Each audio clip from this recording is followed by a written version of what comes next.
Drunk and drive प्रकरणी धक्कादायक माहिती हाती येते। आरोपीचे रक्त म्हणून 3 व्यक्तींचं सॅम्पल घेतलं। एक महिला 2 वयस्कर व्यक्तींचं सॅम्पल घेण्यात आलं।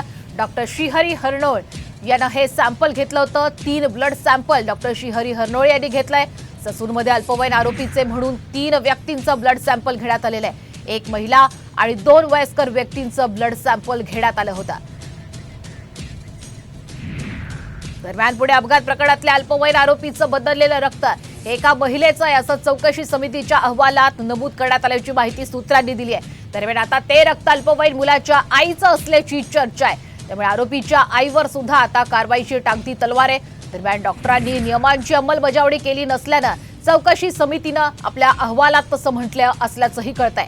तसंच आरोपीला चालता येतंय की नाही हे पाहणंही तितकंच गरजेचं होतं, मात्र तेही तपासलं गेलं नाही असं म्हणत चौकशी समितीनं ससूनच्या कारभारावर प्रश्नचिन्ह उपस्थित केलंय।